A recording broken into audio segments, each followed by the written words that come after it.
Sa loob ng sinaunang lupain, natagpuan ni Ryoga ang espiritu ni Sora Kashiwagi, ang maalamat na mage fighter na dating humawak sa unang linya laban sa isang monster wave at nagligtas ng hindi mabilang na sibilyan.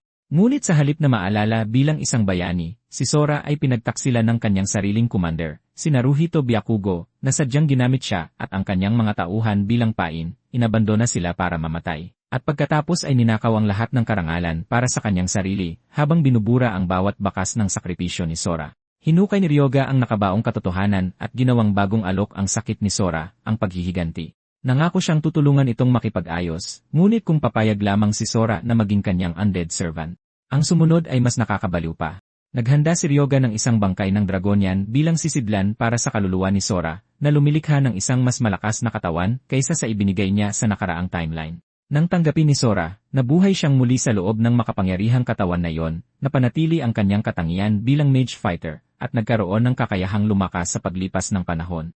Ngunit bakit niya ginagawa ang lahat ng ito? Nagpapatuloy ang sangkatauhan sa kanilang karaniwang araw hanggang sa nagsimulang lumabas ang mga halimaw mula sa mga gate na lumitaw ng walang babala, na sa huli ay nagdulot ng kabuluhan sa mundo. Gayunpaman, may ilang nagising ang mga kakayahan salamat sa kapangyarihan ng isang hindi kilalang sistema, at sila ay nakilala bilang mga hunter na tiyak na nagligtas sa mundo. Sa pamamagitan ng pagsakop sa mga gate na ito, lumakas ang mga hunter, tumataas mula sa 1-star hanggang sa 7-star rank. Nakakagulat, may 7 hunter na umabot sa 9-star rank sa pamamagitan ng biyaya ng mga constellation, at itinatag ang 7 dakilang pamilya na namuno sa mundo. Gayunpaman, ang ating bida, si Chinen Ryoga, ay isang anomalya na naging unang tao sa kasaysayan na umabot sa 9-star rank nang walang biyaya mula sa isang constellation. Hindi ito ikinatuwa ng 7 dakilang pamilya, at nagpasya ang mga constellation na ang kanyang pag-iral ay nanganganib na magdulot ng pagbagsak ng kaayusan sa mundo. Dahil dito, tinugis nila siya sa isang nasusunog na lungsod upang patayin siya. Nagpakita ang isa sa 7 dakilang pamilya na nagresulta sa isang nakamamatay na labanan na ikinaputol pa ng kanang braso ng ating bida. Napaluhod siya habang pinapanood ang kanyang kalaban, isang lalaking nagngangalang Dmitri, na umupo sa harap niya para tuyain siya. Tila, si Dmitri ay isa ring 9-star rank hunter, at siya ang pagkakatawang tao ni Odin, ang Mage King. Napilitan si Ryoga na tanungin siya kung bakit sinusubukan siyang patayin. Gusto niyang malaman kung ito ba ay dahil wala siyang biyaya ng isang constellation, o dahil tumanggi siyang maglingkod sa ilalim ng 7 dakilang pamilya. Sinabi sa kanya ni Dmitri na maaari niyang sabihin na pareho. Binanggit ni Dmitri na gusto siyang patayin ng mga constellation, kaya't halos wala siyang magagawa tungkol dito. Binanggit niya na magiging kakaiba kung mayroong isang taong maaaring lumakas ng walang mga constellation. Binanggit ni Dmitri na si Ryoga ay isang walang kamatayang hari na nagtataglay ng kapangyarihang katumbas ng 7 dakilang pamilya at ng biyaya ng mga constellation sa kanyang sarili lamang na ginagawa siyang isang banta.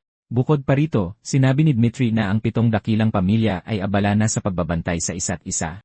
Sinabi ni Dmitri kay Ryoga na nilapastangan niya ang natural na kaayusan dahil isa siyang necromancer. At sa pamamagitan ng pagmamanipula sa mga patay, niyurakan niya ang katatagan ng mundo. Binanggit niya na sa isang labanan sa pagitan ng mga 9-star, ang kapangyarihan ng mga constellation ang karaniwang nagpapasya ng nagwawagi.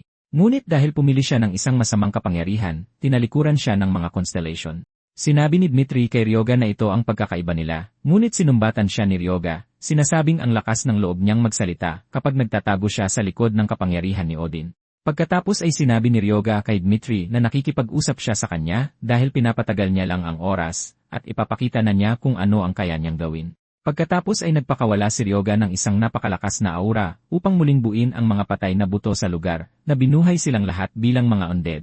Kinutya siya ni Dmitri, sinasabing hindi niya alam na mayroon pa siyang ganito kalakas na kapangyarihan sa loob niya at dahil dito, gagamitin din niya ang kanyang pinakamalakas na mahika laban sa kanya. Hindi man lang gumalaw si Dmitri mula sa kanyang kinatatayuan habang naglalabas siya ng isang napakalakas na teknike na ikinagulat ni Ryoga.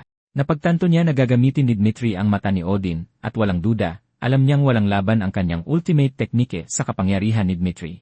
Pinanood ni Ryoga ang isang malakas na pagsabog ng mahika na papunta sa kanya, ngunit sa halip na magpakita ng takot, ngumiti siya dahil mayroon siyang gustong subukan. Nagulat si Dmitri na tumatawa siya at napansin niya na mayroong kakaibang bagay sa kamay ni Ryoga. Lumalabas na ito ay isang artifact na may kakayahang makialam sa oras, at tinatawag itong Chronos Pocket. Na-detect ng item ang kapangyarihan ng isang constellation, at habang itinaas ni Ryoga ang artifact, tinamaan ito ng pagsabog, na sa huli ay pumasok sa artifact, na tumutupad sa mga kinakailangan para sa activation.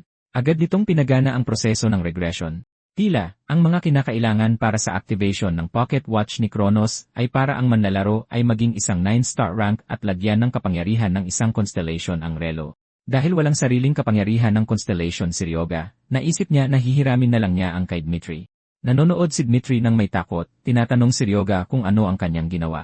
Tinukso siya ni Ryoga, sinasabi sa kanya na ang kapangyarihan ni Odin na ipinagmamalaki niya ay kukunin niya. Pinakyuhan siya ni Ryoga, sinasabing dudurugin niya siya at ang 7 dakilang pamilya sa susunod nilang pagkikita. Pagkatapos, isang maliwanag na ilaw ang tumama sa lugar bago naging blanko ang lahat. Di nagtagal, nagising si Ryoga sa kanyang silid at napagtanto niyang bumalik na siya sa bahay na dati niyang tinitirhan. Galit na galit si Ryoga na tinangkas siyang patay ni Dmitri dahil sa isang walang kwentang dahilan at hindi na siya makapaghintay na makaganti sa kanya.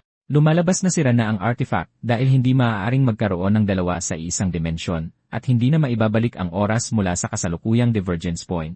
Natutuwa si Ryoga na gumana ang artifact kahit wala ang kapangyarihan ng constellation na kanyang kinontrata. Tila, bumalik siya sa 23 taon na ang nakalipas, na ilang sandali lang matapos niyang iwan ang ampunan, at ito rin ang araw kung kailan biglang lumitaw ang sistema.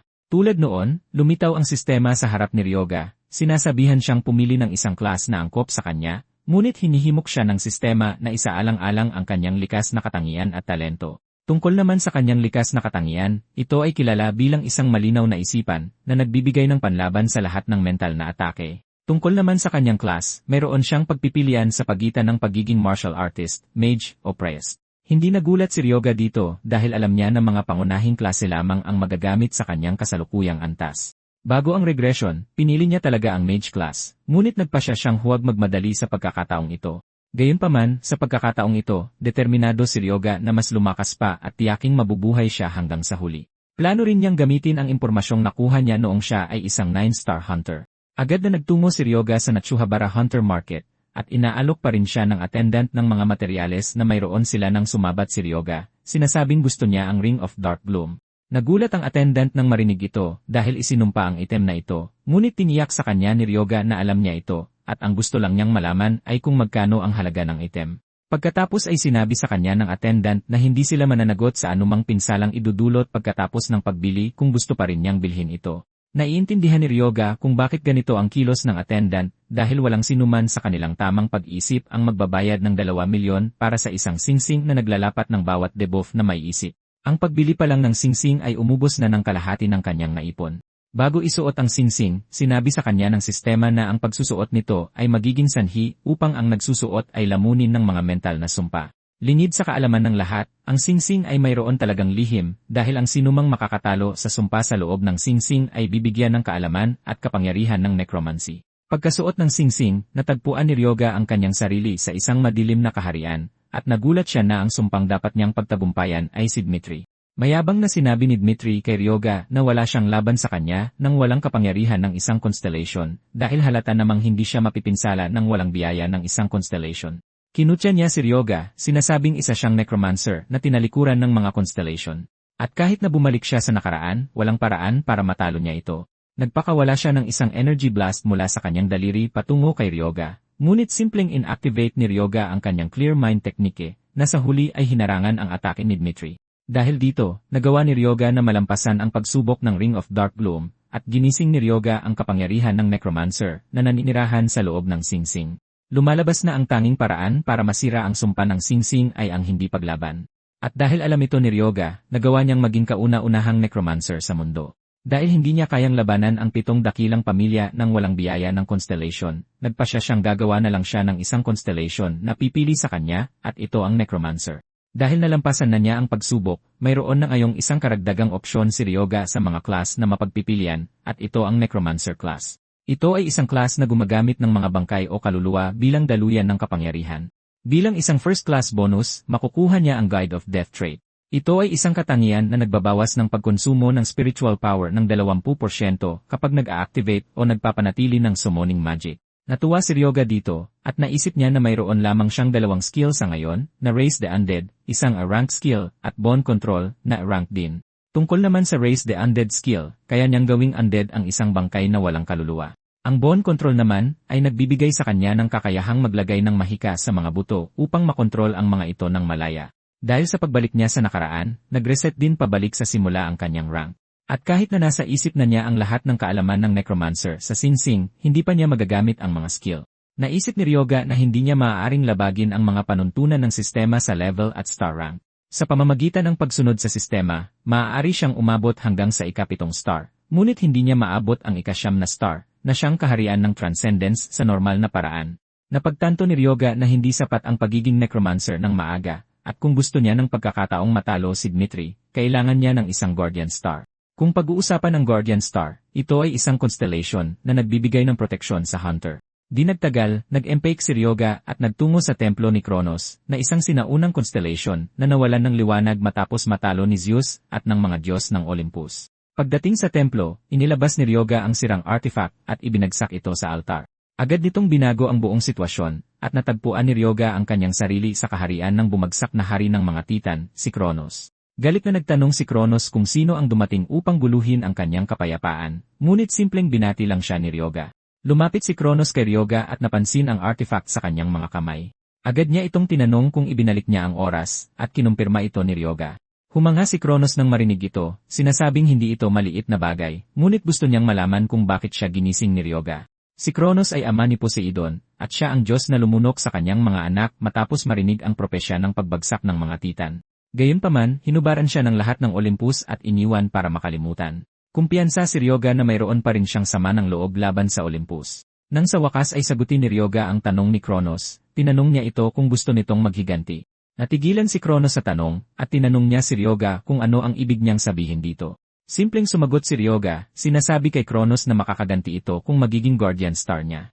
Nagalit si Kronos nang marinig ito, tinatanong si Ryoga kung sa tingin niya ay maaaring makialam ang isang hamak na tao na tulad niya sa kanyang paghihiganti. Tinanong niya kung sa tingin niya ay kayang pabagsakin ng isang tulad niya ang Olympus.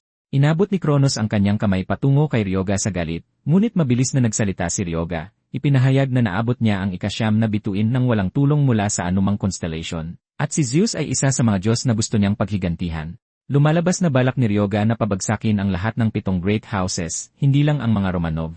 Sinabi ni Ryoga kay Kronos na kung matatalo nila ang great families, mawawalan ng kapangyarihan ang Olympus sa Earth, na siyang magiging hudyat ng simula ng kanyang paghihiganti. Sinabi ni Kronos kay Ryoga na nagsasalita siya tungkol sa paghihiganti, pero ang binanggit niya ay isang maliit na layunin lamang. Sinabi ni Kronos sa kanya na maaaring sapat ang lakas niya para i-activate ang kanyang orasan, ngunit ipinaalam niya na ang isang taong pinili ng mga constellation ay hindi maaaring tahakin ang landas ng isang necromancer.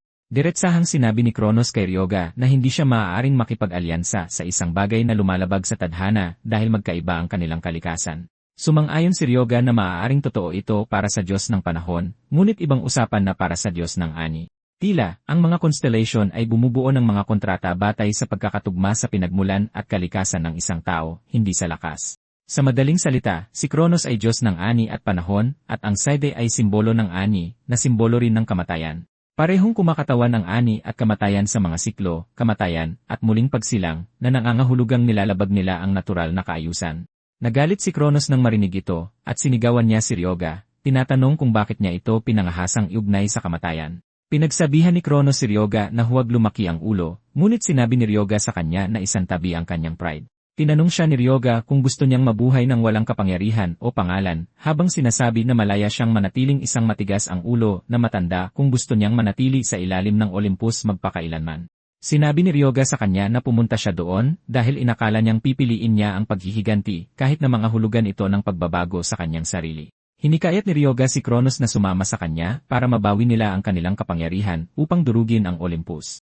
Sa kaloob-looban, alam ni Ryoga na ang tanging pagkakataon niya ay ang pagsama ni Kronos sa kanya at hindi niya kayang palampasin ang pagkakataong ito.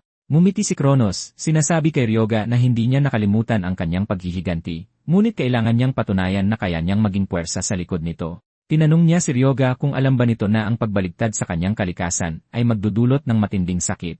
Ngunit hinikayat niya itong tiisin ito, tinitiyak sa kanya na magiging Guardian Star siya nito kung kakayanin niya.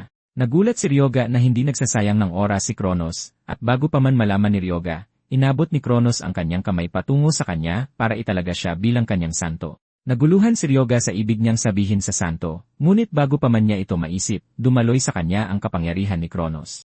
Tila, ang isang santo ay tumatanggap ng banal na kapangyarihan bilang kinatawan ng isang constellation.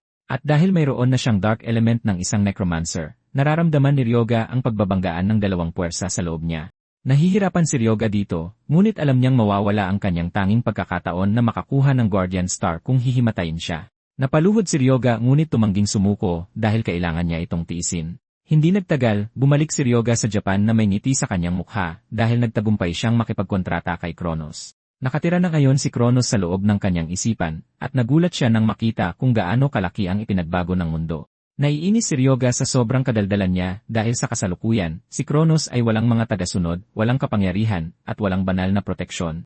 Maaaring bumalik si Kronos bilang isang constellation, ngunit napilitan siyang gampanan ang papel ng isang Grim Reaper dahil sa Saida. Naisip ni Ryoga na nasa kanya ang responsibilidad na buuin ang lahat mula sa simula para mabawi ni Kronos ang kanyang kapangyarihan.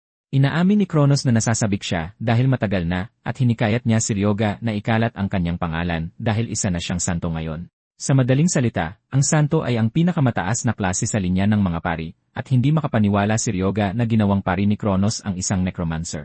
Nakakuha rin si Ryoga ng isang skill, ang Saint of the White Knight. Ito ay isang banal na spell na nag-aalis ng lahat ng parusa kapag gumagamit ng mga kasanayan sa necromancer. Bukod pa rito, mayroon siyang life drain, na isang banal na spell na sumisipsip ng lakas ng buhay ng target at maaaring gamitin para sa pagpapalakas ng katawan o healing element. Ito ay karaniwang banal na kapangyarihan na nabahira ng kamatayan. Habang ang mga pari ay gumagamit ng banal na kapangyarihan na ipinagkaloob ng mga Diyos, ang mga necromancer ay gumagamit ng espiritual na enerhiya. At ito ang unang pagkakataon ni Ryoga na marinig na maaaring gamitin ang mga ito ng sabay. Sinabi ni Ryoga kay Kronos na ang paggamit ng Necromancer Summons at Saint Holy Skills ng sabay ay para ng isang pandaraya. Pagkatapos ay sinabi ni Kronos kay Ryoga na hindi lang siya isang Guardian Star dahil hindi niya lang siya pinili bilang kanyang kinatawan. Naliwanagan si Ryoga na planado pala ang lahat mula sa simula at tumawa ng malakas si Kronos, sinasabing dati siyang hari ng mga Diyos. Ngumiti si Ryoga, sinasabing baka pumunta na lang siya sa Ancient Garden dahil ito ang perpektong lugar para subukan ang kanyang bagong kapangyarihan. Tungkol naman sa mga gate, ito ay mga lagusan patungo sa ibang dimensyon at inuuri bilang flow na nawawala kapag natalo na ang boss at core. Mayroon ding fixed na permanenteng nananatili. At tungkol naman sa Ancient Garden, ito ay isang fixed entry. Ang requirement ay 1 star at ito ay isang medium-sized na gate. Dahil ang Ancient Garden ay isang fixed type at may 1-star entry limit, madali itong pasukan para sa mga baguhang hunter. Pagdating sa pasukan ng gate, napansin ni Ryoga na ang ibang mga hunter doon ay naghahanap ng party. Kahit na dati niyang ginagawa ito, hindi ito kailanman nagresulta sa isang maayos na team. Biglang, nilapitan si Ryoga ng isang party na gustong malaman kung interesado siyang sumama sa kanila. Tinanggihan lang ni Ryoga ang lalaki at sinabing ayos lang siya. Napahiya ang lalaki dito, at tinanong niya si Ryoga kung magiging ayos lang ba siya mag-isa dahil mukhang bagong hunter siya. Sinabi ng mga kasamahan ng lalaki na huwag mag-alala tungkol kay Ryoga dahil siya ang tumanggi sa kanilang alok na bumuo ng party. Si Ryoga naman ay masayang-masaya na mag-isa dahil susubukan niya ang kanyang mga bagong kasanayan. Pagpasok sa Ancient Garden, napansin ni Ryoga na tahimik ang paligid at alam niyang ang karaniwang nangyayari ay may biglang susulpot sa kanya. Hindi pa niya natatapos sabihin ito nang isang goblin ang sumugod sa kanya mula sa likuran. Madaling naiwasan ni Ryoga ang atake ng goblin na nag-iwan sa halimaw na walang depensa. Pagkatapos ay hinawakan niya ito sa leg, pinasasalamatan ito sa pagpapakahirap na magpakamatay. Inactivate ni Ryoga ang kanyang likas na katangian, ang White Knight, kaya't ginawang banal na kapangyarihan ang espiritual na kapangyarihan. Idinagdag din niya ang life drain para sipsipin ang sigla ng goblin. Sumigaw sa takot ang goblin habang umaalis ang sigla sa katawan nito, at napagtanto ni Ryoga na halos magkatulad ang pakiramdam ng paggamit ng banal na kapangyarihan at espiritual na kapangyarihan. Ilang sandali lang, tapos na si Ryoga sa pagsipsip ng sigla ng halimaw at ibinagsak niya ito sa lupa. Sa sandaling iyon, napagtanto ni Ryoga na tumaas ang kanyang stats, at nagulat siya na sa pamamagitan ng pag-drain sa mga halimaw, napapataas niya ang kanyang stats. Mula sa kanyang mga kalkulasyon, napagtanto niya na sa pagpatay ng 25 goblins, makakakuha siya ng isang level. Gaya ng dati, lumitaw si Kronos na tinatanong si Ryoga kung gusto niya ang bago niyang kapangyarihan, at hindi mapigilan ni Ryoga na aminin na ito ay hindi kapanipaniwala. Dahil mayroon na siyang bangkay ng goblin, nagpasya si Ryoga na subukan ang kanyang kapangyarihan na buhayin ang mga patay. Ginamit niya ang kanyang pamilyar na command word, at walang anumang problema, bumangon ang goblin. Napag-alaman niya na dahil mataas ang completion level ng zombie, tumaas ng 77.2% ang stats ng goblin.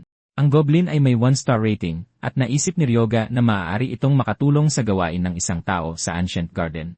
Sa sandaling iyon, 3 pang zombie ang lumitaw sa di kalayuan, at nagpasya si Ryoga na gamitin sila bilang mga test subject. Pinakawalan niya ang kanyang zombie goblin sa tatlo at dinakma nito ang isa sa mga goblin. Itinulak niya ito sa lupa habang kinakagat ang lid nito. Tinaga ng isa sa mga goblin ang goblin sa likod, ngunit sa kanilang pagkagulat, hindi ito nakaapekto sa undead na goblin. Kinutya ni Ryoga ang ibang mga zombie na sinasabi sa kanila na ang kanilang kasama ay isa ng undead at hindi ito mamamatay kahit natamaan pa nila ang mahahalagang bahagi ng katawan nito. Agad na hinawakan ni Ryoga ang isa sa mga goblin mula sa likuran at sinipsip ang sigla nito.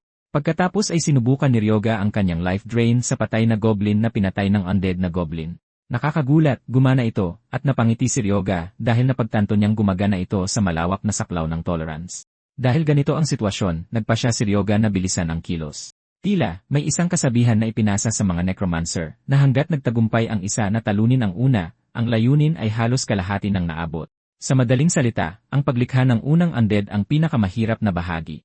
At kapag nalampasan na ang hadlang na yon, nagiging mas madali na ang lahat. Sa isang iglap, mayroon ng 4 na undead na goblin si Ryoga sa kanyang hukbo, at pinakawalan niya sila sa iba pang mga goblin na kanyang nakakasalubong. Isang matinding labanan ang naganap sa pagitan nila, at isinaksak ng isa sa mga normal na goblin ang kanyang kutsilyo sa isang undead na goblin, at nataranta ito nang mapagtantong wala itong epekto para pabagsakin ito. Hindi lubos na nasiyahan si Kronos sa takbo ng laban, at tinanong niya si Ryoga kung magdadala ba siya ng kaunting dignidad sa laban. Ngunit sinabi sa kanya ni Ryoga na masanay na sa ganitong eksena dahil ganito lumaban ang isang necromancer. Hindi nagtagal pagkatapos nito, ipinaalam kay Ryoga na naabot na niya ang maximum na limitasyon ng makokontrol na undead na 20 undead. Habang nagpapatuloy ang labanan, nagpasya ang 3 goblin na mas mabuting tumakbo kaysa lumaban, ngunit isang nag-aapoy na palaso ang biglang lumitaw, na pumatay sa mga normal na goblin. Agad na inutusan ni Ryoga ang kanyang mga undead na goblin na huminto, at sinabi niya kung sino man ang nagtatago doon na lumabas. Lumabas ang 3 lumapit sa kanya kanina para mag-alok na bumuo ng party, at agad na nakumpirma ni Ryoga na kilala niya sila. Tila, sila ang Twin Shadow Hunters, at naging malamig ang ekspresyon ni Ryoga nang maalala niya ito. Tila, minsan na silang ipinadala para patayin siya bago ang regression. Ang Twin Shadow Hunters, sina Yuma at Yukarendo, ay kilala bilang Fraternal Twin Hunters. Naalala ni Ryoga na mahirap silang kalabanin noon, ngunit sa ngayon, hindi sila mukhang malakas. Hindi naman gaanong nagulat si Ryoga dahil 1-star hunter pa lang sila. Gayunpaman, alam niyang 2 lang sila noon at mukhang bagong miyembro ang huling lalaki. Sinabi ni Kronos kay Ryoga na magandang opsyon na patayin ng maaga ang mga kaaway sa hinaharap, ngunit hindi lubos na sang-ayon si Ryoga dito dahil alam niyang tumanggap lang ng assassination request ang 2, hindi dahil may personal silang galit sa kanya. Tinanong ni Yuma si Ryoga kung siya ba ang kumokontrol sa mga zombie, at naiintindihan ni Ryoga ang kanilang pagkalito at gulat dahil hindi pa gaanong kilala ang necromancer class hanggang sa kalaunan. Sinagot ni Ryoga ang tanong na sumon niya ito, at naisip ni Ryoga na kailangan niya ng mga taong magiging tagabuhat ng gamit para sa kanya, kaya bagay ang grupo sa papel na ito.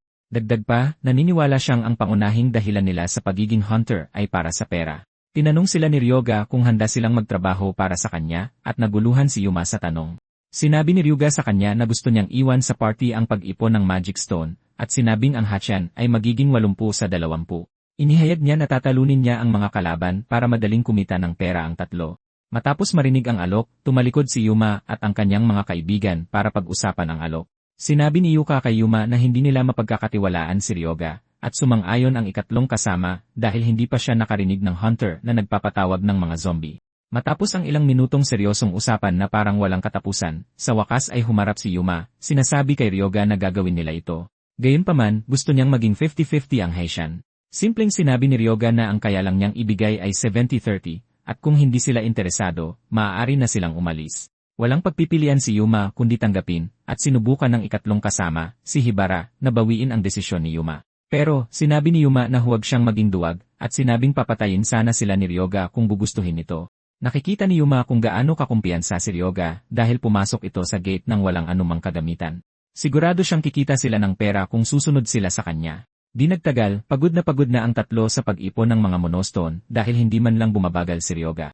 Nakapag-ipon sila ng gabundok na monostone sa maikling panahon, at natulala si Yuma dahil kahit alam niyang hindi ordinaryo si Ryoga, hindi niya inaasahan na ganito kalala. Habang naghahabol sila ng hininga, abala pa rin si Ryoga sa pagpatay ng mga goblin, naghihintay na kunin ng grupo ang mga monostone. Kinakabahang iminungkahi ni Yuma na magpahinga muna sila, pero patuloy lang si Ryoga sa paglikha ng mga bangkay ng goblin para sa kanila. Sa puntong ito, inamin ng 3 na hindi tao si Ryoga. Maya-maya pa, nagpa siya si Ryoga na tingnan ang kanyang status dahil marami na silang napatay na goblin. Nagulat si Ryoga nang mapagtanto niyang tumaas ng 212 puntos ang kabuang stats niya sa loob lang ng 3 oras ng paglipol ng mga halimaw. Natuwa si Ryoga na mayroon siyang life drain dahil sa pagiging epektibo nito at naging kapantay ng level 4 ang kanyang specs. Nagpa siya si Ryoga na oras na para kalabanin ang boss dahil tumaas na ang kanyang stats. Ilang sandali pa, dumating siya sa teritoryo ng boss kung saan nakita niya itong nakaupo sa trono na napapaligiran ng mga bantay. Inasar ng Goblin King si Ryoga, sinasabing naglakad siya patungo sa kanyang kamatayan, pero gumanti si Ryoga na isa lang siyang tanga na nag-akalang siya ang hari ng lugar. Tinawag ni Yuka si Ryoga at sinabing ang Goblin Shaman ang boss ng Timog at mas mabuti kung hindi nila ito gagalitin. Inutusan ng Goblin King ang kanyang mga sundalo na sugurin si Ryoga para paluhudin sa kanyang harapan. Kasabay nito, pinakawalan ni Ryoga ang kanyang mga undead goblin at nagsimula ang isang matinding labanan sa pagitan nila. Napatay ang isa sa mga undead goblin pero simpleng pinalitan ito ni Ryoga sa pamamagitan ng pagbuhay ng isa pang patay na goblin. Nagulat si Yuma dahil mas marami ang kalaban pero ginagawang summon ni Ryoga ang mga bangkay. Biglang tumayo ang Goblin King at itinaas ang kanyang bone staff habang bumibigkas ng mga kakaibang salita. Nagpalitaw ito ng iba pang mga bone staff na nagbigay ng alon ng katapangan sa mga goblin. Namula ang kanilang mga mata na parang mga baliw, at sinabi ng Goblin King kay Ryoga na ang totem niya ay nagpapahina sa mga kalaban at nagpapalakas sa kanyang mga kakampi. Hindi pa siya tapos magsalita nang kunin ng isa sa mga undead goblin ang isa sa kanyang mga bone staff at binali ito sa dalawa. Inasar siya ni Ryoga, tinatanong kung ano ang sinasabi niya. Pagkatapos ay sinugod ng mga undead goblin ang mga totem, sinisira ang mga ito para sirain ang anumang plano ng Goblin King. Nagsimulang manginig ang Goblin King, at galit niyang itinaas muli ang kanyang staff dahil sa pagkadismaya. Inactivate niya ang isang bagong sumpa, na kilala bilang sumpa ng kabaliwan. Nagpakawala ito ng malakas na presensya na ikinatakot kahit ni Yuma at ng kanyang mga kasama. Tila, isa itong sumpa na nagpapataas ng lakas ng mga goblin ng 50%. Nakuha ng mga goblin sa ilalim ng utos ng hari ang kalamangan at sinimulang puksain ang mga undead goblin na bumababa ang kanilang bilang sa nakababahalang bilis. Sa isang iglap, nabawasan hanggang 8 na lang ang mga undead goblin, at napagtanto ni Ryoga na ang staff ang alas ng Goblin King mula pa sa simula. Nagsimulang pagtawanan ng hari si Ryoga habang isinisiwalat na ang hawak niyang staff ay isang bone staff na may puot ng mga goblin.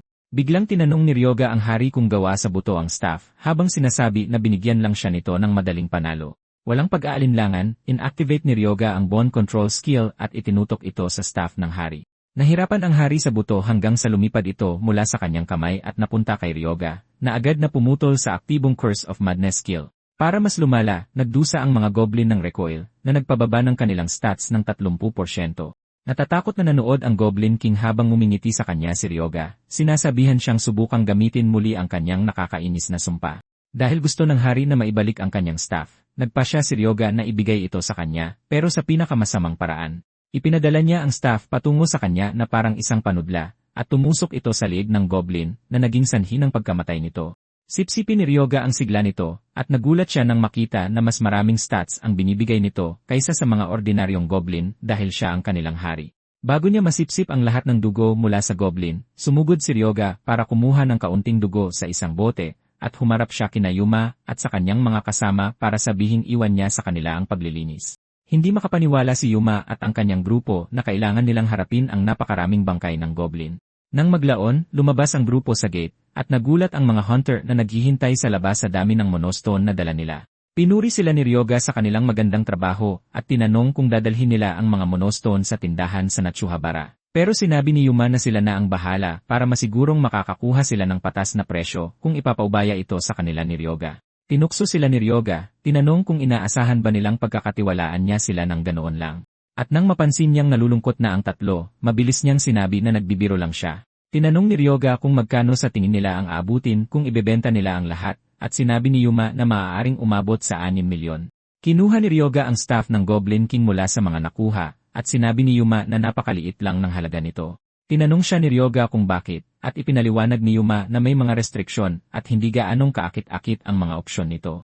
Tila, mga pari lang ang maaaring gumamit ng staff, at ang paggamit nito ay nagbibigay ng napakalakas na espiritual na kapangyarihan. Gayunpaman, sinisira nito ang isipan ng gumagamit. Nagdaragdag ito sa espiritual na kapangyarihan, pero kasabay nito, pari lang ang maaaring gumamit nito. Dahil ganito ang sitwasyon, nagpa siya si Ryoga na kunin ito, at sinabi niya sa grupo na ibawas na lang sa kanyang parte, pero tumanggi si Yuma. Sinabi niya kay Ryoga na hindi nila ito makukuha kung wala siya, kaya mag-aayos na lang sila ng kwenta na parang hindi umiral ang staff. Tinanong ni Yuma ang kanyang mga kasama kung ayos lang sa kanila ito, at sumagot sila ng sa kaloob-looban. Natutuwa si Ryoga dahil ito mismo ang gusto niya sa grupo. Masayang umalis si Ryoga habang iminumungkahing magkita silang muli kinabukasan. Kinabukasan, pareho lang ang nangyari tulad ng nakaraang araw at mas malala pa. Bumagsak si Yuma sa lupa sa sobrang pagod, sinasabing hindi niya alam kung kakayanin pa niya ang isang buong araw dahil puno na ang kanyang bag. Hindi handa si Ryoga na pilitin sila at sinabi niya sa grupo na malaya na silang mauna. Pagkaalis nila, tinanong ni Kronos si Ryoga kung bakit niya sinadyang paalisin ang grupo. Nagulat si Ryoga na naramdaman ni Kronos na sinadya niya silang paalisin. Binanggit ni Ryoga na ayaw niyang may nanonood sa susunod niyang galaw at nagtungo siya sa hilagang bahagi ng hardin. Di nagtagal ay nakatagpo si Ryoga ng isang grupo ng mga halimaw na palaka, at isang matinding labanan ang naganap sa pagitan ng kanyang mga undead goblin at mga palaka. Gayunpaman, tila mas matibay ang mga frogmen kaysa sa mga goblin dahil binabawasan nila ang bilang ng mga goblin. Hindi naman gaanong nagulat si Ryoga dito dahil mas mataas ang stats ng mga frogmen. Pagkatapos ay ginamit ni Ryoga ang bone staff habang ina-activate ang isang skill, ang oil shower. Ito ay isang skill na nagpapababa ng lakas ng physical penetration damage kapag nakakabit. Bumaon ang buto sa katawan ng frogman, at galit itong naglabas ng nakalalasong likido mula sa bibig nito. Nagawang iwasan ni Ryoga ang atake bago pinakawalan ang staff na parang isang missile.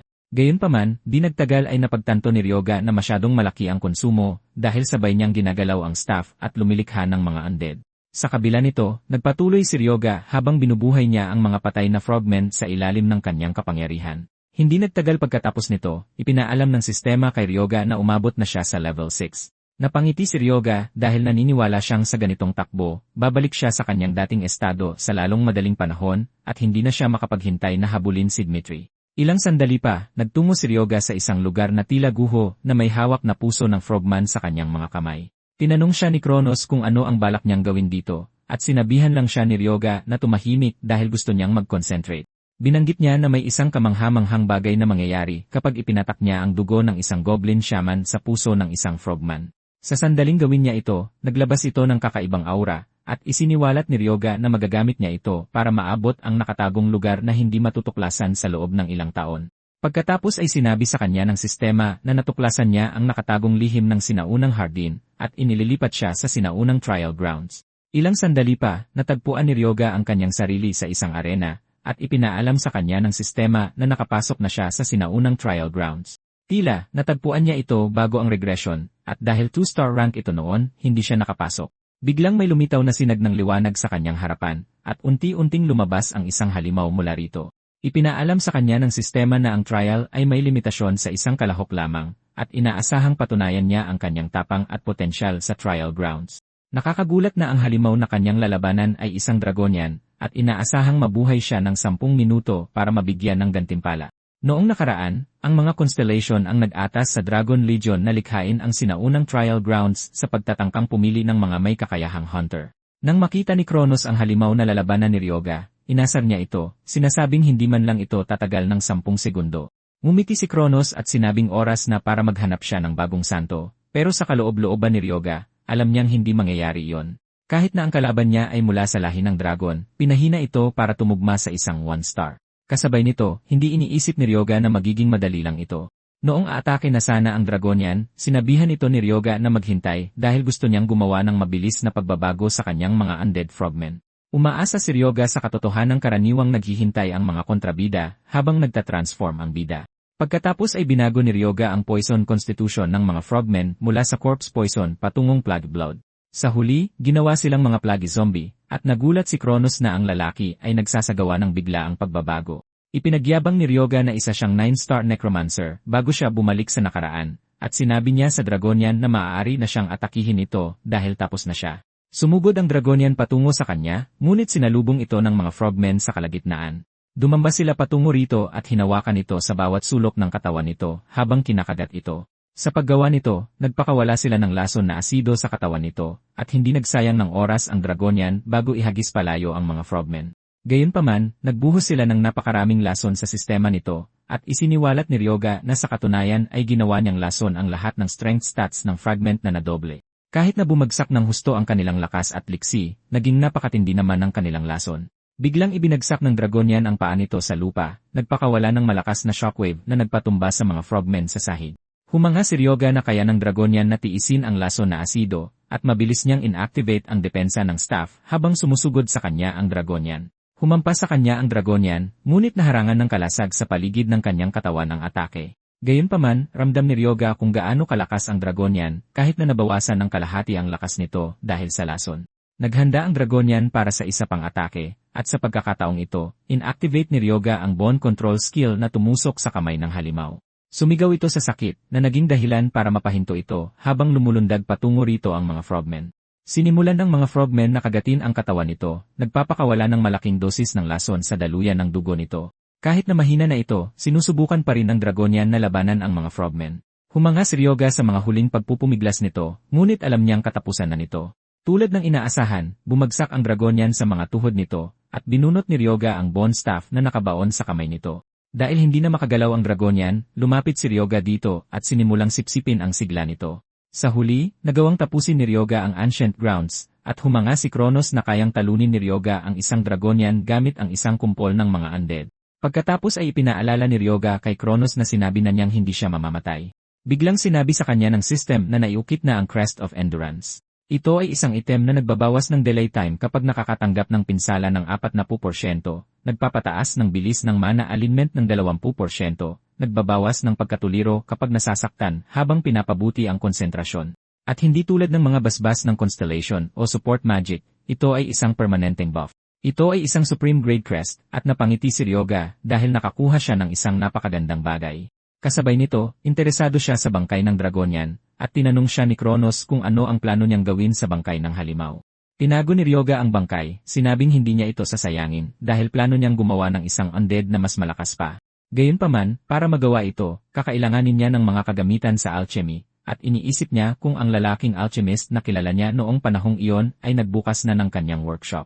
Pagkaalis sa dungeon, nagtungo siya sa Saitama Prefecture, at nagulat siya na walang nagbago kahit mula bago ang kanyang pagbabalik. Pagdating sa harap ng gusali, isang malaking pagsabog ang naganap mula sa loob ng workshop. Ngunit hindi nagulat si Ryoga dahil alam na niya ang uri ng taong kanyang kakatagpuin.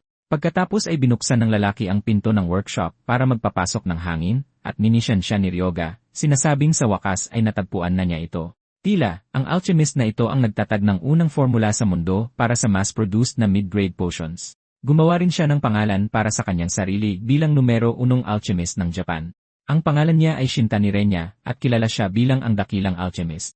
Lumapit si Ryoga sa lalaki at nagpakilala habang nagtatanong kung mayroon siyang 1 minuto. Sumagot si Renya na ayos lang, ngunit gusto niyang malaman kung sino si Ryoga dahil nasa harap siya ng kanyang personal na laboratorio. Sinabi sa kanya ni Ryoga na naroon siya dahil gusto niyang gamitin ang kanyang kagamitan sa alchemy at nagdulot ito ng kaunting pag-ayaw sa kanya. Sinabi ni Ryoga sa lalaki na huwag masyadong madismaya dahil hihiramin lang naman niya ang mga ito na magreresulta sa isang win-win situation. Sinabi ni Ryoga kay Renya na kasalukuyan siyang gumagawa ng mid-grade health potions at nagulat si Renya nang marinig ito. Tinanong si Ryoga kung paano niya nalaman iyon. Pumasok lang si Ryoga sa kanyang lab at sinabing tutulungan niya itong i-stabilize ang isang potion na hindi matatag. Makalipas ang ilang sandali, tinupad ni Ryoga ang kanyang pangako at lubos na namangha si Renya dito. Naiintindihan ni Ryoga kung bakit siya gaanong nagulat, at ito ay dahil matutuklasan lamang ito ni Renya makalipas ang ilang taon.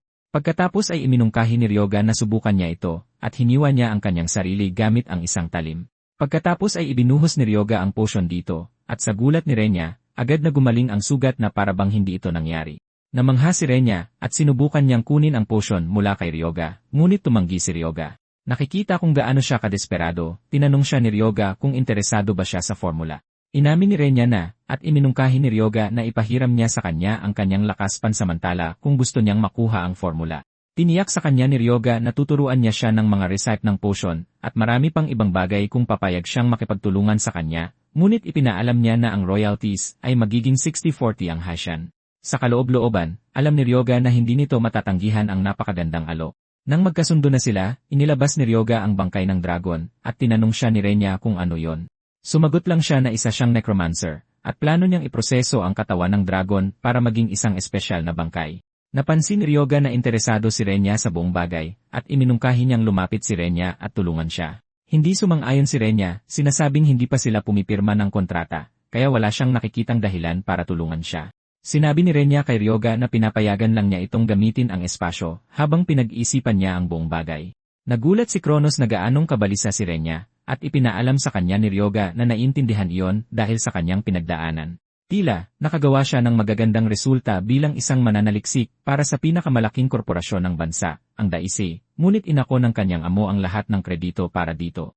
Sa huli, napilitan siyang magbitiw at ito ang dahilan kung bakit hindi siya nagtitiwala sa mga tao. Nadismaya si Kronos nang marinig ito, at sinabi niya kung paanong ang mundo ng mga tao ay puro pagtataksil at obsesyon, ngunit ipinaalala sa kanya ni Ryoga na hindi rin gaanong naiba siya at ang iba pang mga Diyos. Pagkatapos ay tinawag ni Ryoga si Renya, sinasabing alam niyang nag-aalangan itong pumirma dahil hindi nito alam kung ano ang kanyang kakayahan. Dahil ganito ang kaso, iminungkahi niyang tulungan siya nito sa kanyang ginagawa para makita nito mismo. Nag-aatubiling sumang-ayon si Renya, at inabutan siya ni Ryoga ng isang kasangkapan habang sinasabi sa kanya ang dami ng franc na bato na dapat niyang tunawin at ang ratio. Kaagad, natapos ito ni Renya at hinangaan ito ni Ryoga na agad na napagtanto na si Renya ang tamang tao para sa trabaho. Samantala, nagtataka si Renya kung ano ang ginagawa ni Ryoga sa bangkay. Tila, lahat ng ginagawa niya ay para mapahusay ang pagganap ng undead na nangangailangan ng paulit-ulit na pagpapatong-patong ng mga formula at sumpa. Pagkatapos ng 3 araw na masipag na pagtatrabaho, sa wakas ay natapos na nila ang mga panel. Habang pagod na si Renya, nananatiling aktibo si Ryoga na parabang wala siyang ginawang nakakapagod. Nagtataka si Renya kung anong uri ng tao si Ryoga dahil nagawa niyang muling paganahin ang puso ng isang bangkay gamit ang mana. Kahit na baliw ang mga pamamaraan ni Ryoga, wala siyang pagpipilian kundi aminin na mayroon siyang mga kasanayan. Dahil sa paghanga, sinabi ni Renya kay Ryoga na tatanggapin na niya ang kanyang orihinal na alok, at tinanong siya ni Ryoga kung sigurado ba siya rito. Binanggit ni Renya na aabutin siya ng hindi bababa sa 2 taon para matapos ang isang mid-tier healing potion kung hindi dahil sa kadalubhasaan ni Ryoga. Dahil interesado siya sa pag-usad ng kanyang pananaliksik, sinabi niya kay Ryoga na interesado siya sa kasunduan. Natuwa si Ryoga nang marinig ito, at sinabi niya kay Renya na inaasahan niyang makatrabaho ito bilang kanyang eksklusibong alchemist. Ngunit sa kaloob-looban, tinitignan niya ito bilang kanyang alipin. Dahil tapos na si Ryoga sa unang yugto, napagtanto niya na ang susunod na bagay ay ang maghanap ng kaluluwa na magsisilbing core ng Eldritch Dragon. Pagkatapos ay lumabas si Ryoga sa lab, at tinawagan niya si Yuma, sinasabing nakita na niya ang pera. Pinuri niya ito, sinabing hindi niya inaasahan na ipapadala nito ang bawat sentimo, habang tinatanong kung gusto pa nito ng isa pang trabaho. Hindi nagtagal, ang grupo, na kilala na ngayon bilang mga rookies, ay nakipagkita kay Ryoga malapit sa hangganan. Tinatanong siya ni Yuma kung bakit siya pumunta sa isang mapanganib na lugar dahil mula nang masira ang hilagang tarangkahan, ang lugar daw ay puno ng mga halimaw. Ngumiti si Ryoga, sinabing naroon siya upang magbigay galang sa isang dating kakilala, at ilang sandali pa, nakasagupa sila ng isang 2-star orsi.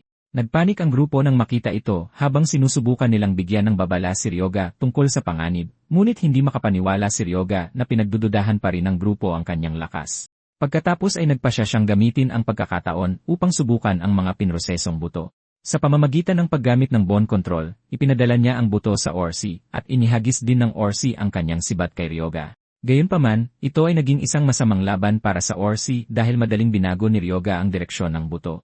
Bumaon ito sa katawan ng orsi at sumigaw ito sa sakit, ngunit pinuri pa rin siya ni Ryoga, sinasabing mas matibay siya kaysa sa itsura niya dahil sa totoo lang ay ang puso niya ang kanyang pinupuntirya.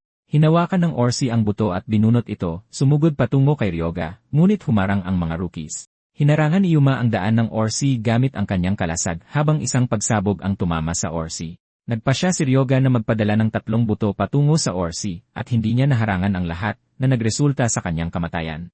Natigilan si Yuma sa gulat dahil hindi siya makapaniwala na tinalo lang ni Ryoga ang isang 2-star orsi. Hinikayat ni Ryoga ang grupo na maging alerto dahil magsisimula na ang totoong trabaho. Lubos na nalilito si Yuma sa buong pangyayari, ipinaalala kay Ryoga na sinabi niyang naroon siya upang magbigay ng kanyang huling paggalang.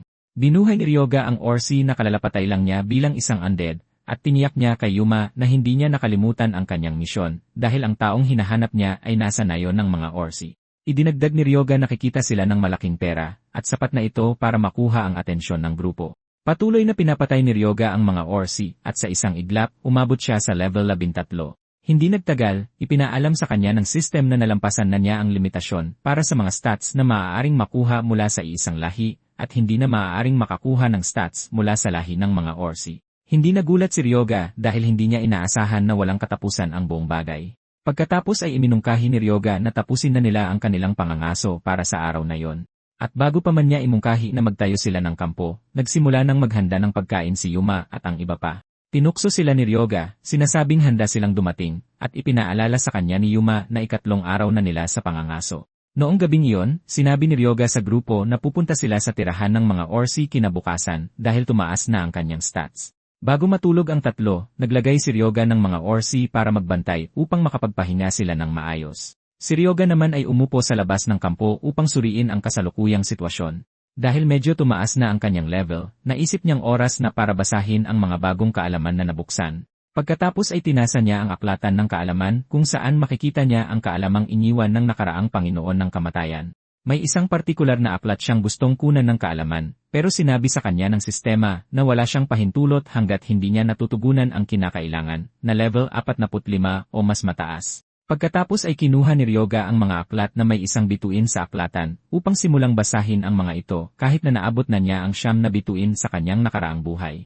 Walang reklamo, umupo si Ryoga upang masigasig na basahin ang mga aklat, at pagkatapos mag-aral ng matagal, ipinaalam sa kanya na nakakuha siya ng bagong kasanayan. Kinabukasan, nagising si Hibara na may isang Orsi na nakatitig sa kanya at sumigaw siya sa takot. Tinukso siya ni Ryoga at tinanong kung bakit siya nag-o-overact pa rin gayong araw-araw niya itong nakikita. Sinabi naman ni Yuma kay Ryoga na iba na ang itsura ng Orsi kumpara kahapon.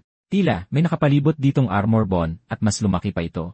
Kinumpirma ito ni Ryoga at sinabing medyo binago niya ang mga Orsi. Dahil sa pagbabago, tinatawag na silang mga armored zombie na may pambihirang lakas at tibay.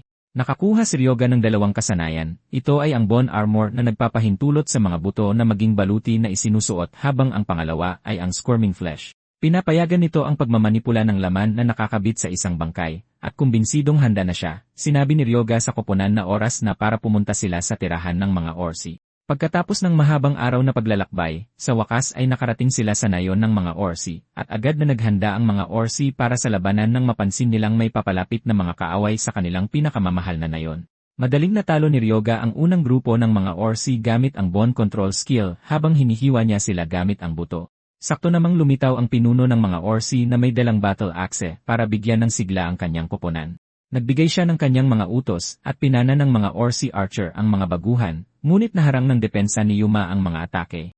Gumanti si Yuka sa pamamagitan ng pagpana ng nag-aapoy na mga palaso sa kanila, na tumagos sa kanilang balat at nagpabagal sa kanilang pagsugod.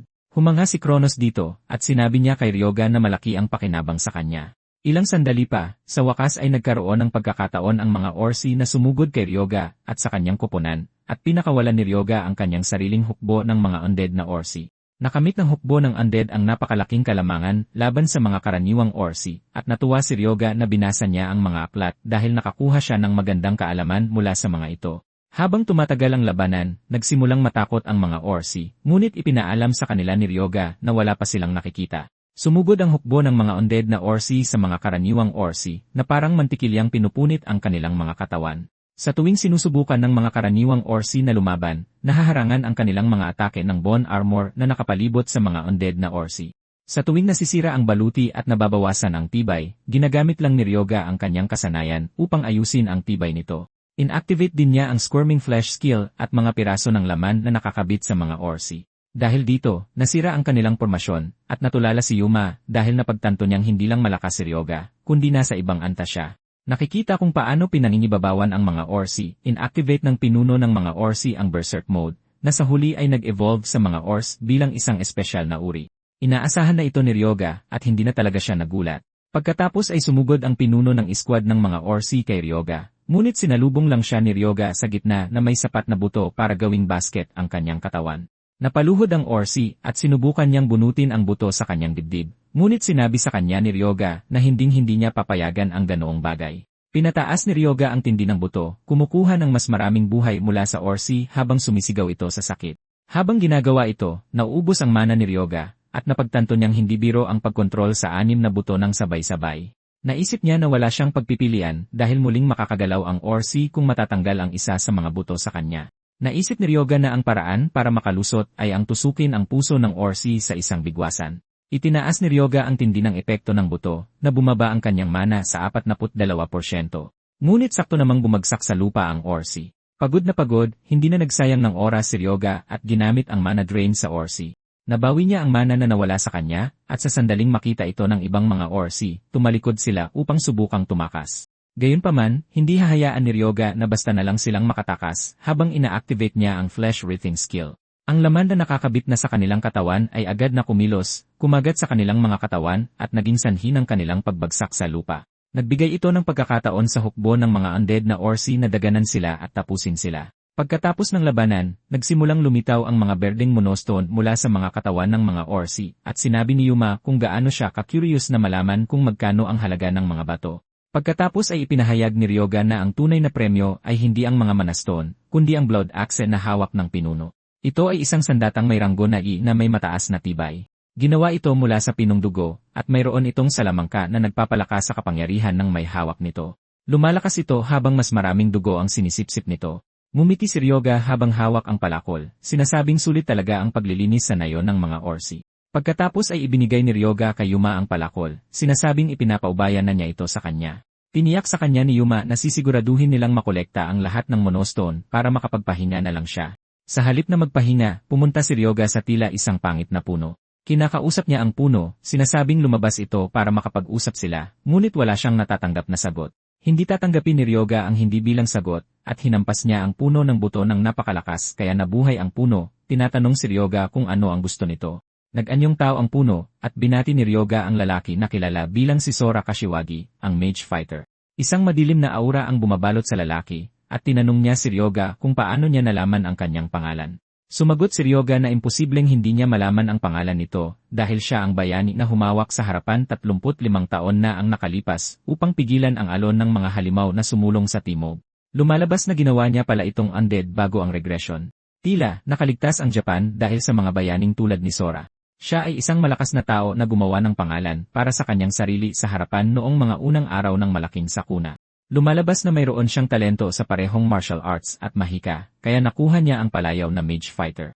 Pagkatapos marinig ang mga papuri na ibinuhos sa kanya ni Ryoga, inakala ni Sora na hindi nasayang ang kanyang sakripisyo. Pagkatapos ay sinabi sa kanya ni Ryoga na hindi lahat ng pangalan ay naaalala, at tinanong siya ni Sora kung ano ang ibig sabihin nito. Pagkatapos ay tinanong siya ni Ryoga kung naaalala niya si Naruhito Byakugo, na siyang submaster ng Aragiri Guild. Sa isang flashback, nakita si Sora sa harapan kasama ang kanyang mga tauhan, at nang mapagtanto niya kung gaano kalala ang sitwasyon, humingi siya ng backup. Ang kanyang commanding officer ay si Naruhito, at ipinaalam sa kanya ni Sora na may mga sibilyan pa sa lugar. Gayunpaman, ipinaalam sa kanya ng kanyang amo na hindi maaaring ipadala ang tulong sa kanyang lokasyon, na nag-iwan kay Sora at sa kanyang koponan na na-stranded. Dito niya napagtanto na plano nilang gamitin sila bilang pain mula pa sa simula. Kinumpirma ito ni Naruhito ng walang pagsisisi, sinasabi kay Sora na dahil sa kanya ay nakalusot ang pangunahing puwersa sa Northern Gate nang walang anumang problema. Tinanong din ni Sora si Naruhito kung sinadya ba niyang ipadala sila doon, alam na hindi nila iiwanan ang mga sibilyan, at walang ganang sinabi ni Naruhito na huwag malungkot sa buong sitwasyon. Galit na sinira ni Sora ang radyo, at sinabi niya sa mga miyembro ng kanyang koponan na protektahan ang mga sibilyan sa halip na iwanan sila. Sa harap ng kamatayan, ginampanan ni Sora at ng kanyang mga tauhan ang kanilang mga tungkulin, ngunit nauwi sa kamatayan. Pagkatapos ay ipinaalam sa kanya ni Ryoga na naging bayani si Naruhito, habang ang bawat talaan na may kaugnayan kay Sora ay binura. Kaswal na sinabi sa kanya ni Ryoga kung gaano kalungkot na siya ang namatay, ngunit iba ang umangkin sa kanyang karangalan. Tinukso siya ni Ryoga na sinasabing hindi siya makakapagpahinga ng payapa kung siya ang nasa kalagayan nito. Sobrang tumagos kay Sora ang mga salita ni Ryoga, kaya sinigawan niya ito sa galit, sinasabing diretsuhin na siya. Pagkatapos ay buong tapang na sinabi ni Ryoga kay Sora na tutulungan niya itong maghiganti kung gagawa ito ng kontrata sa kanya para maging isang undead. Inilabas ni Ryoga ang katawan ng Dragonshan, sinasabi kay Sora na nakahanda na siya ng sisidlan para sa kanyang kaluluwa. Ipinaalam ni Sora kay Ryoga na hindi niya kailanman isinaalang-alang ang paghihiganti sa kanyang kasalukuyang estado, ngunit kung gagawin niya ang gusto ni Ryoga, mayroon siyang kondisyon. Sinabi niya kay Ryoga na malaya siyang gamitin siya sa anumang paraan na sa tingin niya ay angkop, ngunit ayaw niyang masangkot sa pananakit sa mga inosente. Naalala ni Ryoga na ibinigay sa kanya ng lalaki ang eksaktong parehong kondisyon bago siya bumalik sa nakaraan, na nagpapakita na hindi siya nagbago. Inaasahan na ito mula sa isang bayani, at ipinangako ni Ryoga sa lalaki na gagawin niya ang sinabi nito. Dahil nagkasundo na ang dalawa, pumasok si Sora sa katawan ng dragon para maging undead ni Ryoga. Tila, bago ang kanyang regression, sinaniban niya ang kaluluwa ni Sora ng isang skeleton knight, at nagawa niyang i-evolve ito bilang isang hell knight. Ngunit lagi niyang iniisip kung ano ang mangyayari kung binigyan niya si Sora ng mas malakas na katawan mula sa simula. Natuwa si Kronos sa pananaw ni Ryoga dahil nakita niyang pinalakas nito ang katawan ng Dragonshan bilang paghahanda para sa isang bagay na tulad nito. Pagkatapos ay binasa ni Ryoga ang isang espesyal na impormasyon sa screen na nagsasabing ang undead na kasasanib lang niya ay maaaring lumaki. Habang lumalaki ang kaluluwa, mas marami itong makukuhang kapangyarihan mula sa bangkay. Namangha si Ryoga dito dahil ito ay isang katangian na wala kay Sora noong inilagay niya ito sa Skeleton Knight. Dagdag pa rito, dinala niya ang katangian ng Mage Fighter, at tinanong ni Ryoga si Sora kung ano ang pakiramdam niya sa bagong katawan. Inaamin ni Sora na medyo maganda ito, ngunit sinabi kay Ryoga na mas mababa ito kumpara noong siya ay nabubuhay pa. Kasabay nito, nakatanggap si Ryoga ng abiso na hindi kumpleto ang dragon, na nag-iwan kay Ryoga na mag-isip kung ano ang ginawa niya na naging dahilan kung bakit ito hindi kumpleto. Gayunpaman, naniniwala siyang mas magandang simula ito kaysa noong huli. Pagkatapos ay tinawag siya ni Ryoga na alagad, sinasabing oras na para umalis sila. Nainsulto dito si Sora, at tumanggi siyang sumama dahil ayaw niya sa ideya na tawaging alagad. Tinanong siya ni Ryoga kung dapat ba siyang tawagin sa dati niyang pangalan, ngunit tumanggi siya, sinasabing itinapon na niya ito. Hindi makapaniwala si Ryoga kung gaano kainis ang lalaki, at hindi niya matandaan na ganito ito dati. Nagsimulang mag-isip si Sora ng isang pangalan na makakatakot sa mga kaaway sa pandinig pa lang, ngunit nahihirapan siyang pumili. Pagkatapos ay nagbigay si Ryoga ng ilang mungkahi mula Fafner hanggang Tiamat, ngunit tinanggihan lahat ni Sora. Makalipas ang ilang minuto, nagtatalo pa rin sila kung anong pangalan ang itatawag sa kanya, at naiisip na lang ni Ryoga na suntukin siya sa mukha. Pagkatapos ng mahabang pagtatalo, sa wakas ay pumayag na siyang tawaging Fafner. Habang paalis na sila, pinigilan ni Fafner si Ryoga, sinasabing hubad na hubad siya at kailangan niyang magsuot ng damit. Nagmamadali siyang pumunta sa kubo sa tabi nila at humila ng isang piraso ng damit na itinali niya sa kanyang ibabang bahagi ng katawan. Sa wakas ay nagpasya si Fafner na oras na para umalis at naiinis si Ryoga sa kung gaano siya kaarte. Kalaunan, pumunta sila sa laboratorio ni Renya at nagulat siya na nagawang paganahin ni Ryoga ang bangkay. Sobrang namangha si Renya dito kaya nagsimula siyang dumugin si Fafner para hilingin na pag-aralan siya. Tinanong ni Fafner si Ryoga kung susuntukin ba niya ang lalaki sa mukha dahil kinikilabutan siya rito, pero sabi ni Ryoga ay hindi dahil kasosyo nila si Renya. Dumating din si Yuma at ang iba pa, sinasabi kay Ryoga na pupunta sila sa Tokyo para ayusin ang mga nakuha nilang gamit at pinayagan sila ni Ryoga. Pagkaalis nila, inilabas ni Ryoga ang pinuno ng mga Ors dahil may plano rin siya para dito. Tinanong siya ni Renya kung ano ang gagawin niya, at tinanong ni Ryoga kung interesado siya, pero sabi ni Renya ay hindi, dahil halos matanggal daw ang braso niya noong huli sa paghahalo lang ng mga halaman. Bago niya namalayan, naghahalo na naman siya ng mga halaman dahil hindi niya mapigilan ang kanyang kuryosidad.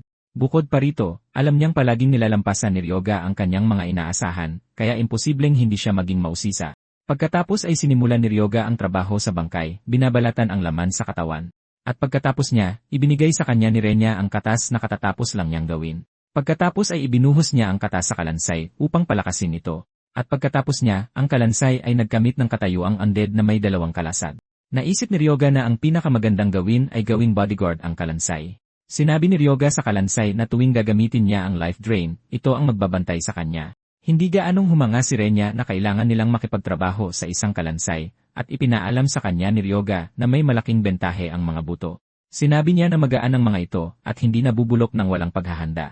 Hindi tulad ng mga zombie na may takdang oras, nananatili ang kalansay hanggat patuloy itong binibigyan ng espiritual na kapangyarihan. Dahil ang life drain ay isang close-range skill, palagi siyang nangangailangan ng bodyguard kapag ginagamit ito. Talagang namangha si Renya sa katotohanang hindi lang gumawa ng kalansay si Ryoga, kundi isinaalang-alang pa niya ang pagpapanatili nito. Nagpasya si Ryoga na maglakad-lakad, at sinabihan niya si Renya na bantayan ang kalansay. Nataranta si Renya, tinanong si Ryoga kung saan siya pupunta sa ganoong oras, sumagot siya na pupunta siya sa Pantheon. Tila tumaas ang kanyang level, at kinontak siya para pumunta at tumanggap ng isang banal na spell. Nataranta si Renya nang marinig ito dahil hindi niya alam na isa palang pari si Ryoga. Sinabi ni Ryoga sa lalaki na siya ay isang debotong mananampalataya, ngunit hindi sumang-ayon si Renya, sinasabing imposible ito kahit na bumaliktad pa ang mundo. Hindi na nakipagtalo si Ryoga, at iniba na lang ang usapan, tinanong kung natapos na niya ang pagpaparehistro ng patent para sa mid-grade heal potion. Sinabi ni Renya na malapit na itong matapos, at pinuri siya ni Ryoga, sinabing napakabilis niyang magtrabaho. Binanggit ni Renya na lalaki lang ang kompetisyon sa paglipas ng panahon, kaya wala siyang balak na mahuli. Gayunpaman, ang tunay na problema ay ang publisidad dahil sa susunod na taon pa ang susunod na eksibisyon. Sinabi sa kanya ni Ryoga na bigyan siya ng ilang sample, nangangakong ipopromote ang mga ito kung magkakaroon ng pagkakataon. Pinasalamatan ito ni Renya, at binigyan niya si Ryoga ng sample na kailangan niya, at tiniyak ni Ryoga na dadaloy ang pera na parang ilog kung maging matagumpay ang sample. Ini-imagine na ni Ryoga kung gaano siya kayaman kapag nangyari ito, at ang pag-isip pa lang sa pera ay nagmukha siyang baliw, kaya nagduda si Renya na isang ang pari ang lalaki. Pagkatapos nito, nagpa siya si Ryoga na oras na para pumunta sa panteon. Lumitaw ito pagkatapos ng malaking sakuna, at karamihan sa mga nagtitipon doon ay para tumanggap ng mga banal na dasal at biyaya mula sa mga konstelasyon. Mayroon pa ngang mga konstelasyon na humihingi ng mga alay mula sa kanilang mga tagasunod. At pagdating niya sa pasukan ng ground floor, hindi humanga si Ryoga dahil wala man lang siyang maramdamang anumang relikya na naglalabas ng kabanalan. Kasabay nito, hindi niya ito inaasahan dahil hindi naman sila basta-basta mag-iwan ng isang bagay na mahalaga. Ilang sandali lang, hingal na si Ryoga sa dami ng hagdan na kanyang inakyat. Nagbiro si Ryoga tungkol sa kung gaano kalayo ang hagdan, at sinabihan siya ni Kronos kung gaano katalas ang kanyang dila. Walang pakialam si Ryoga dahil hindi niya iniisip na mapaparusahan siya sa pagsasabi ng ganoong bagay. Tinanong ni Ryoga si Kronos kung gaano pa kalayo ang tuktok, at sinabi sa kanya na halos kalahati na siya. Sinabi ni Ryoga kay Kronos na hindi niya ito palalampasin, kung hindi rin lang sulit ang mapapala niya. Pagdating sa pinakamataas na antas, nagsimulang magpakita ng pagkasuklam at pagkadismaya ang ibang mga konstelasyon kay Ryoga. Pagkatapos nilang pagtripan si Ryoga, nagpa siya si Kronos na siya naman, at inirehistro niya ang kanyang sarili sa panteon. Pagkatapos niyang gawin ito, ipinaalam kay Ryoga na nakuha na niya ang mga banal na dasal, na ang mga ito ay ang unholy blessing at state of retribution. Pinapalakas ng unholy blessing ang negatibong enerhiya at pinapataas ang stats ng target. Ang stake of retribution naman ay may isang grupo ng mga nakakainip na bagay tungkol sa pagtanggap ng pinsala. Inasar ni Kronos si Ryoga, sinasabing buong kabaitan niyang ibinigay ang mga kasanayan, at inamin ni Ryoga na kahanga-hanga ang mga ito. Tumawa ng malakas si Kronos, ngunit sa sandaling iyon, ipinaalam ng system kay Ryoga na wala si Kronos ng sapat na divine status dahil kulang siya sa mga nagawa at pagkilala. Biglang nanlamig ang kanyang tawa nang makita ito, at hindi maiwasan ni Ryoga na pagtawanan siya dahil sa pag-asta niyang napakaangas kanina. Gayunpaman, natutuwa siya na lumakas siya.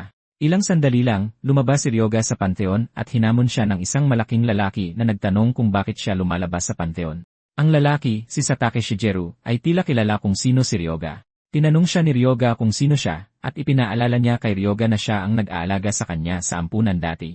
At pagkatapos sabihin ang kanyang pangalan, naaalala siya ni Ryoga bilang ang basura na nanginikil sa mga tao. Sinabi ni Ryoga sa lalaki na huwag siyang kausapin na parang malapit silang magkaibigan dahil naaalala niya kung paano siya nito tinrato noon. Lumalabas na may isang lalaking nagsinungaling tungkol kay Satake sa direktor, at habang sinusubukan niyang bugbugin ang lalaki, dumating si Ryoga at sinuntok siya sa mukha. Ngayon sa kasalukuyan, inaasar siya ni Ryoga, tinatanong kung gumaling na ba ang kanyang basag na ilong. Umungol si Satake sa pagkadismaya, ngunit bago siya mawala ng pasensya, kinontrol niya ang kanyang sarili, sinasabing iba na siyang tao ngayon. Ipinakita ni Satake kay Ryoga ang tag sa kanyang dibdib, na nagpapakita na sumali na siya sa Aragiri Guild.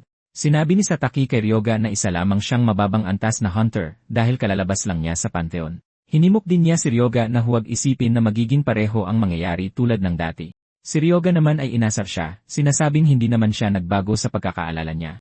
Sobrang nainis si Satake dito kaya sumuntok siya kay Ryoga, ngunit may pumigil sa kanyang braso, sinasabing nasa gitna sila ng lungsod. Ang taong ito ay ang strike team leader ng Aragiri Guild, si Jomon Ragu. Sinubukan ni Satake na sabihin sa kanyang amo kung gaano kayabang si Ryoga, at iminungkahi ni Jomon na dalhin nila ang laban sa ibang lugar para maayos nila ang lahat. Sa kaloob-looban, gusto ni Jomon na parusahan si Ryoga sa paghamon ng away sa Aragiri Guild kahit alam niya kung sino sila. Tinawanan ni Satake ang ideya ni Jomon na ayusin ang kanilang alitan sa pamamagitan ng suntukan, sinasabing kararating lang ni Ryoga bilang hunter. Gayunpaman, hindi urong sa laban si Ryoga, at sinabi niya kay Satake na handa siya.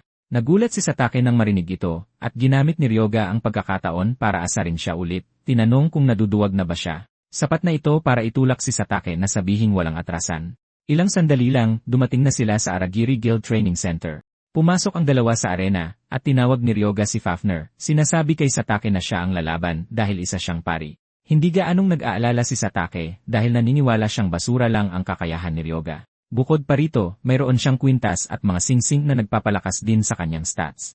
Pagkatapos ihanda ang lahat, idineklara ng bukas ang laban. Hindi pa man gumagalaw si Satake ay inaasar na niya si Ryoga, tinatanong kung takot ba siya. Hindi makapaniwala si Ryoga sa kayabangan ni Satake, at si Fafner naman ay ganado dahil nakaharap niya ang Aragiri ng maaga. Nagpasya siyang subukan kung gaano kalakas ang kanyang katawan habang sinasabing wala siyang balak na magpigil.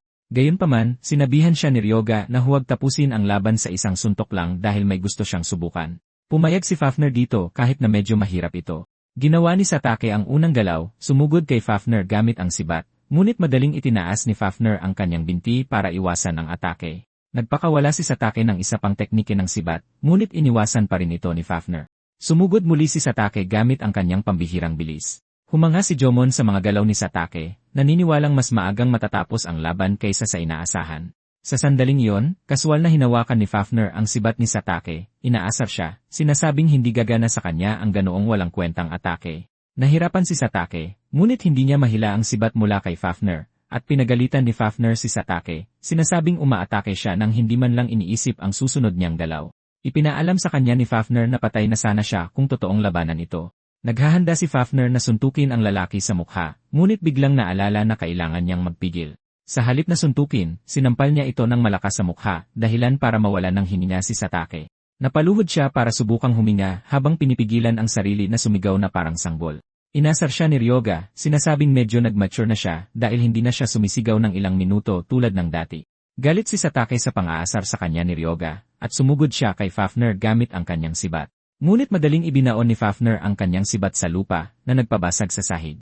Kinutya niya si Satake, sinasabing mahahalata lang ng kalaban niya kung gagamitin niya ang parehong teknike ng 2 beses. Pagkatapos ay binali ni Fafner ang kanyang tuhod, at sumigaw si Satake sa matinding sakit. Kinutya siya ni Fafner, sinasabing tapos na ang laban. Nang malapit na niyang ibigay ang pangwakas na suntok, pinahinto ni Jomon ang laban. Mukha siyang galit na galit, at nagulat si Ryoga na mas maaga siyang namagitan kaysa sa inaasahan niya. Pagkatapos ay lumapit si Jomon para tingnan ang tuhod ni Satake, habang sinasabing kailangan niyang tumawag ng pari. Ipinaalala ni Ryoga kay Jomon na may isang pari na nakatayo sa likuran nila, ngunit iginiit ni Jomon na hindi kayang ayusin ng isang 1-star healing ang bali sa buto. Tiniyak ni Ryoga kay Jomon na alam niya yon, at itinanong ni Jomon kung paano niya planong pagalingin ang bali sa buto. Inihayag ni Ryoga ang kanyang plano na gumamit ng isang mid-grade na potion, at inilabas niya ang sample na ibinigay sa kanya ni Renya. Nag-aalinlangan si Satake dahil milyon-milyon ang halaga ng mga mid-grade na potion. Ginamit ni Ryoga ang pagkakataon para i-promote ang potion, sinasabing mayroong mass production ng mga mid-grade na potion. Sabi ni Satake ay hindi pa niya naririnig habang sinusubukang sabihin na hindi siya tatanggap ng tulong mula sa taong tumalo sa kanya. Hinihimok ni Ryoga ang lalaki na tanggapin na lang dahil sinusubukan niya lang tumulong. Iniisip na ni Ryoga kung paano niya ipopromote ang potion, at nakahanap na siya ng perpektong test subject. Pagkatapos ay ibinuhos ni Ryoga ang potion sa sugat, at sa hindi paniniwala ni Jomon, tuluyan itong gumaling. Agad na nagsimulang mag-isip si Jomon kung paano niya makukuha ang potion. Tinanong ni Jomon si Ryoga kung saan niya binili ang potion, at sa kaloob-looban ni Ryoga, natutuwa siyang kinagat na nito ang pain. Sinabi ni Ryoga kay Jomon na sigurado siyang nasa 3-star level ito dahil kapitan siya sa guild, at kinumpirma ito ni Jomon. Pagkatapos ay binigyan siya ni Ryoga ng isang alok, sinabing labanan siya, at tiniyak na sasabihin niya kung saan niya nakuha ang potion kung gagawin niya ito. Nakumbinsi si Jomon dahil handang sabihin ni Ryoga sa kanya anuman ang maging resulta ng laban. Sinabi ni Ryoga sa lalaki na ito ang gusto niya dahil masyadong maikli ang nakaraang laban. Ilang sandali pa, nagsimula ang laban, at sumugod si Jomon papunta kay Fafner sa bilis na nakakabulag, nagpaulan ng mabilis na atake sa katawan nito. Nagawang samantalahin ni Jomon ang malaking katawan ni Fafner, sunod-sunod ang pagtama ng mga suntok. Sumigaw si Fafner sa pagkadismaya, ngunit hindi man lang makalapit kay Jomon. Hindi lubos na nagulat si Ryoga dahil inaasahan niyang gagamitin ni Jomon ang mabilis na estilo ng pag-atake ni Kashiwagi, na isang masamang matchup para sa isang dragonian. Ito mismo ang dahilan kung bakit ginamit niya ang potion bilang pain para galitin ang lalaki. Dahil kung makakatagpo si Fafner ng kalaban na hindi niya malabanan ng maayos, mararamdaman niya ito. Sa halip na madismaya, determinado si Fafner na masanay sa ganitong estilo ng pakikipaglaban gamit ang kanyang mabagal na katawan. Pinuri ni Ryoga ang kanyang determinasyon, sinabing ito ang dahilan kung bakit siya ang kanyang kanang kamay. Dahil determinado si Fafner na manalo, nagpasya si Ryoga na masama para sa kanya na manood lang. Pagkatapos ay ipinagkaloob niya kay Fafner ang maruming basbas, inihahanda siya para sa totoong laban.